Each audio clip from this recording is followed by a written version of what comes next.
Есть кто внизу? Ты кто, механик-водитель? Да. Стоять, сука! Лежать, нахуй! Лезь, ко мне, нахуй! Alright, y'all, welcome back to the Coming Arm channel. Okay, so you guys can see this is a new kind of background here. If you guys haven't seen the update video, this is the new YouTube setup in the house here in Hawaii. And of course, naturally, with the Hawaii kind of setting, I have to be rocking the Hawaiian shirts. I kind of did that a while ago. Even it was kind of like a pretty recurring thing that I would wear like Hawaiian shirts, but I need to go pretty heavy on that. I need to lean pretty heavy on that, especially since we're going to be here for like the next 3 years at least. Yeah, you're going to be seeing a lot of Hawaiian shirts. Some that you probably have seen already, but also more shirts that I'm picking up here. But yeah, this is the background here. You can see all the patches. Hopefully I can grow to that soon. Hopefully I can get like a new PO box, but I need to try and figure that out. And then yeah, I mean, pretty simple over here. We got some knives. We got like an old World War II K-bar, which is pretty sick. You can see my Marine Corps picture back there. Yeah, a lot of interesting stuff. If you want to see more of kind of what's in the background, you can check out the update video. But yeah, I also have my 3D printer here. I will try not to have this running during reaction videos, but depends. If I'm going at something for like several hours, I might just leave it going depending on how loud it actually is. But of course, this is the first reaction in a while that I've recorded, in about a month, I think. But yeah, we gotta go back into some of the Ukraine videos because there have been a lot of videos uploaded, and a lot of y'all have been kind of sending me a lot of these videos. However, because I couldn't actually record, I kind of have a little bit of a backlog. So some of these videos that you're gonna see are reactions to videos that were uploaded, you know, 1 or 2 months ago. So bear with me. I do kind of want to like catch up on the backlog, but this is probably one of the more interesting ones that I've seen, and definitely one of the more highly requested ones. So it looks like Azov actually has a English YouTube channel now, which is awesome because like we have all the subtitles that are kind of built in. Hopefully, since I can't move the subtitles around, I'll try and stay out of the way. I'll kind of position myself like over here, a little bit smaller if I need to. But I'm really interested in this one. This one's titled Azov Scouts Search for Occupiers and Take Russian Prisoners. And I mean, their thumbnail game, I don't know who they're paying to make the thumbnails, but they need to give them a raise because they're doing like a really fantastic job on these thumbnails. Like it's stuff that you would expect to see out of like a Call of Duty mission or something. It's really impressive. So yeah, if you're watching the video, whoever makes the thumbnails, you're doing a fantastic job. I will never have that kind of skill. And at the same time, what I'm doing is really not that interesting. So I'll kind of lean heavily on the footage and also those thumbnails from occasion to kind of add it into my thumbnails just because it looks really impressive. But yeah, it's about a 10-minute video, but it looks like it's pretty nail biting throughout. I mean, just like even in the beginning, not necessarily direct combat. When you talk about scouts, what their job entails is very kind of like no fail kind of mission. Having led a reconnaissance platoon myself, yeah, I know kind of what it means to kind of have all that pressure and work sort of in the smaller teams and also just autonomously. And when you do make contact, it's not a fun time. And either you have to break contact because you don't necessarily have the resources, or you just kind of have to like use your violence, use your skills, and do what you can to try and get out of there alive. And when it comes to Ukraine, that is amplified like tenfold. So should be interesting. Let's go ahead and check it out.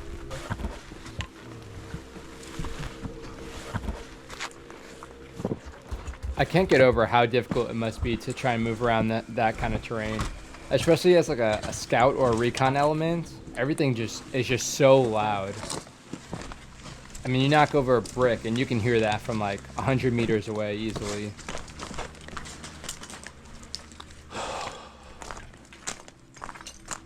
And then just, I don't know if this is just like early morning and there's kind of like a fog, but I mean, it just adds to the kind of like somber feel of it. The destruction, the fog. I mean, like just looking at this right now, this looks exactly like it's out of Call of Duty 4, like the all ghillied up kind of mission. I mean, it's like seeing the ghillies also moving through like urban areas, especially like destroyed urban areas. Just like the contrast is so odd, especially when you look at the foliage itself. Like it's all destroyed. Чисто, да? Golly, just Біля підвалу 1-200 противник. just the story of the terrain and how it got in the shape that it is. I don't know if they put like a kind of color grading on this, but it looks almost like monochrome. Азик, я тоже сейчас пробегаю. So we're seeing a lot of like litter here, so it looks like there was some positions set up. Kind of telltale signs would be like the water bottles and stuff.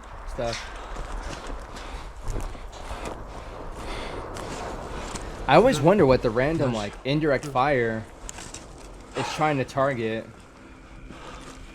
If it's just like a stray round or if it's just kind of like Ховаємось в підвал. Залазь.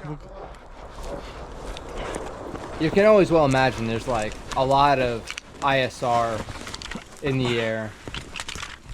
So for the enemy to have eyes on them, I mean, yeah, you can imagine. They're wearing ghillie suits, they're moving through an urban setting. I mean, you're not going to camouflage too great. And that's not necessarily their intent all the time. So you kind of have these fires that are just trying to kind of like delay their mission or kind of spoil what they're going and trying to do. But it always does. It seems like so intermittent and random. At times, I'm like, it just feels like it's a random already round that just like fell somewhere near him.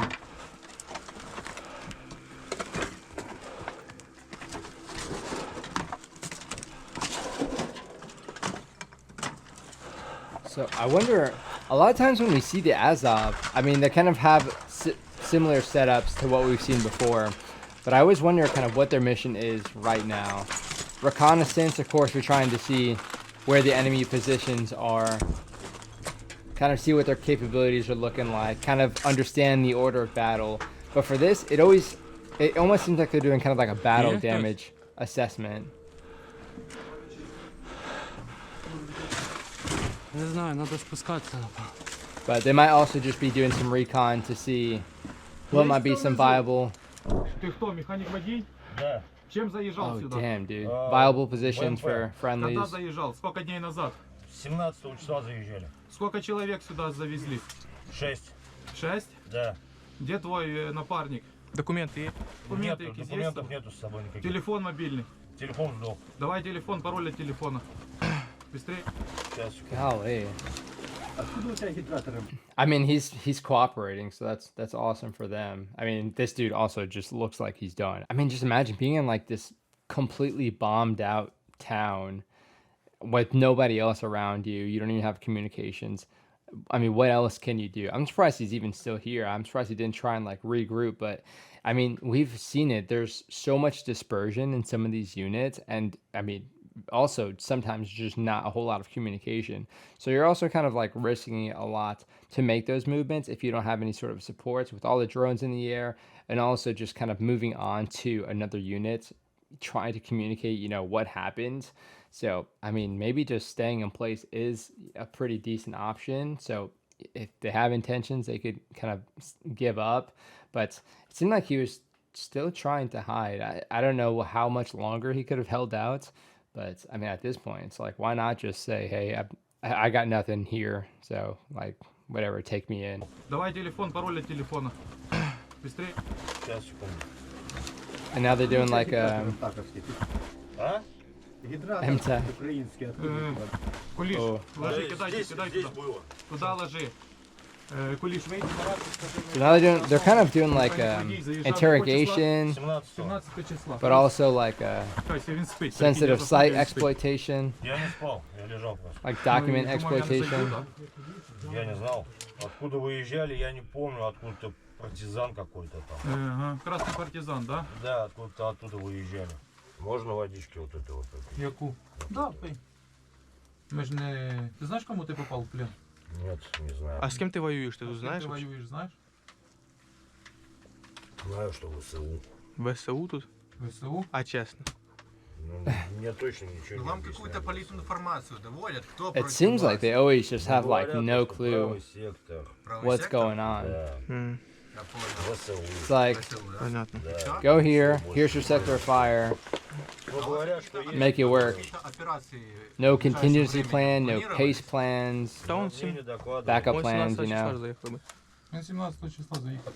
Мы 17 Not even like a real mission. There's no like продовжимо рух. commander's intent given to them.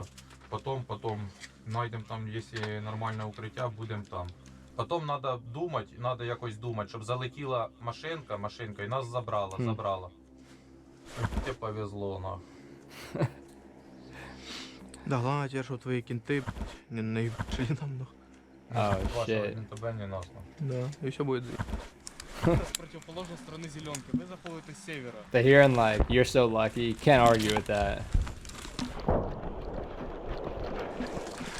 I do wonder, like, the teams that these Azov dudes, the scouts are operating in, seem very, very Бежать, нахуй, лезь! small. I mean, like buddy pairs, but I mean, maybe like a team. And I mean, like, just moving through this kind of terrain, you can see, like, yeah, he's picking up his muzzle and potentially flagging his buddy, but just there's so many danger areas. Like, their sector fire here is basically like 360 degrees, so you're gonna want to keep your weapon up, especially when you're moving into anything that looks man-made.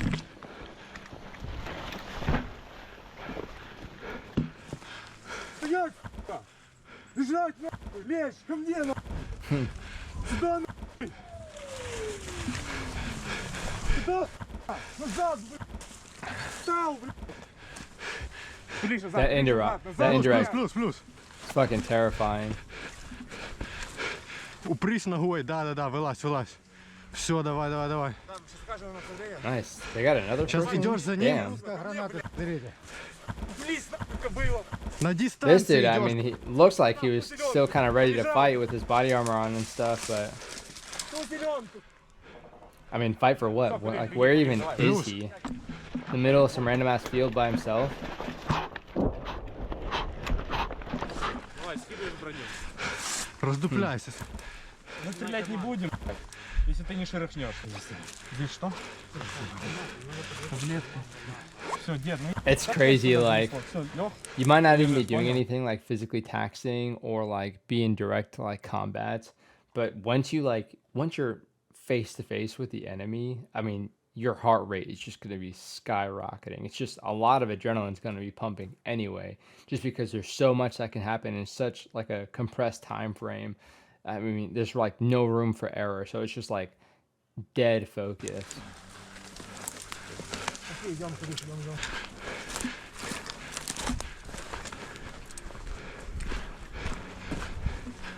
Again, it's like, it looks like this is just like a few buildings with nothing else around for like a kilometer at least.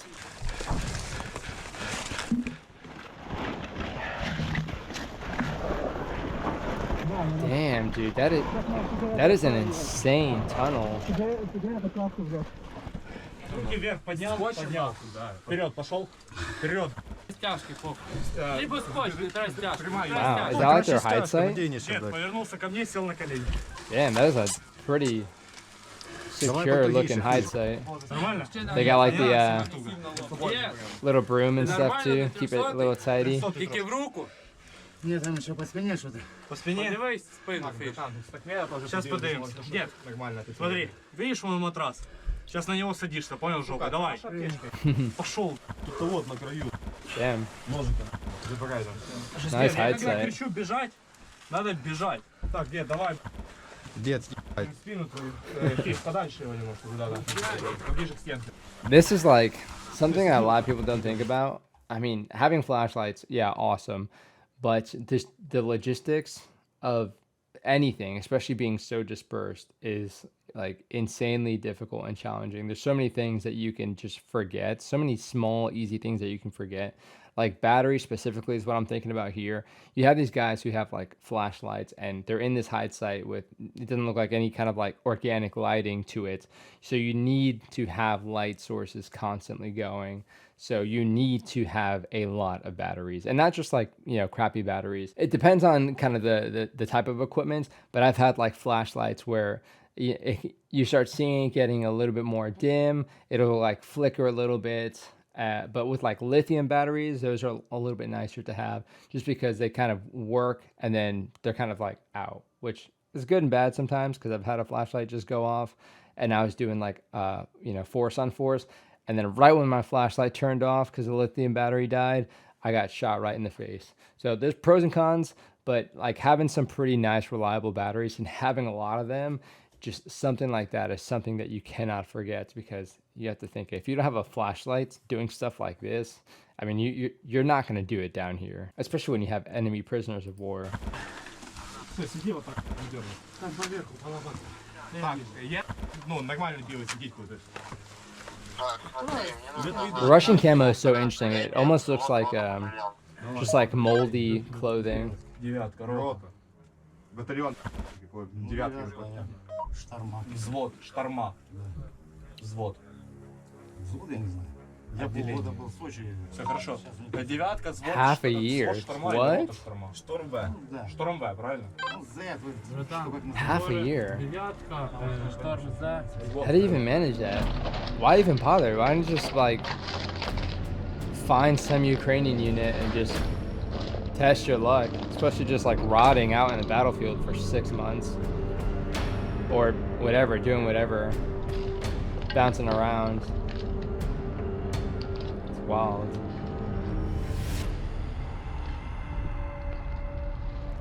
It's gonna be like, it's gonna be kind of depressing, but also like really fascinating to think about. Damn, dude.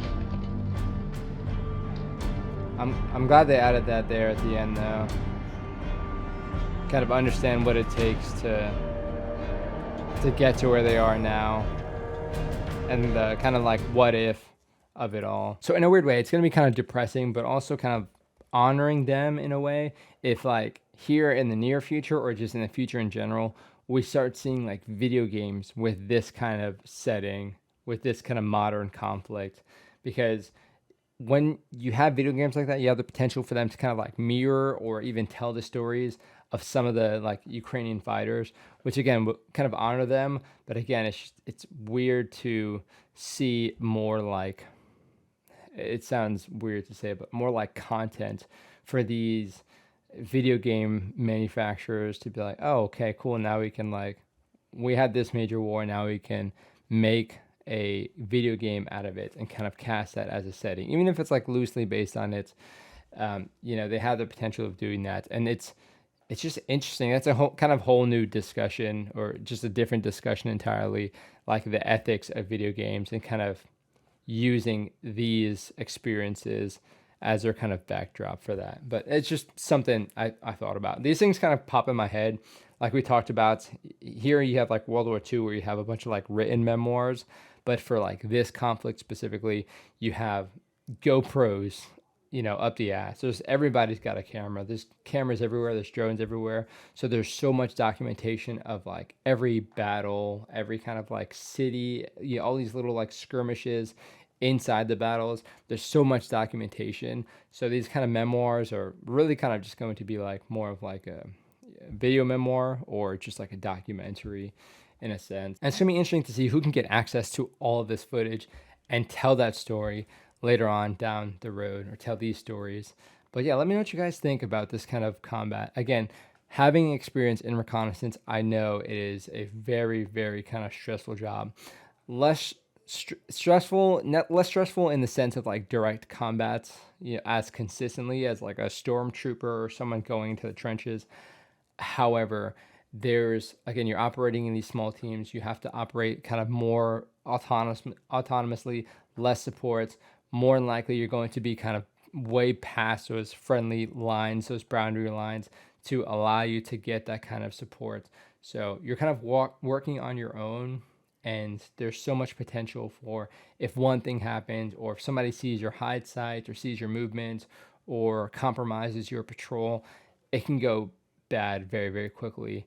And to the point where if you're in the infantry, you can kind of fight your way out of it. You have a lot of people with you. You have a lot of equipment, support to kind of make things happen and have a little bit more flexibility. But with reconnaissance and scouts, there's a little bit less that you can kind of do about that. Even if you are really tactically proficient, which you need to be if you're going to be a scout, there's still less that you can kind of do about it. But yeah, it's interesting to kind of see them doing this like battle damage assessment, but also kind of like checking out these positions and getting all these people prisoner. We see that a lot with their videos. So yeah, it's kind of like interesting to kind of see a little bit of overlap with like a recon mission with other kind of general actions, like again the battle damage assessment or the tactical or sensitive site exploitation, document exploitation, things like that. It's kind of cool to see that overlap in the videos like this. But of course, let me know what you guys think down in the video description. Hopefully this was a cool one to kind of like start the reaction videos back up. But again, you will be seeing more of these Hawaiian shirts here. And yeah, if you have any questions in general about the move or the kind of new setup, yeah, let me know down in the comment section. But hopefully you guys enjoyed. That is it for this video. I'll see you on the next one.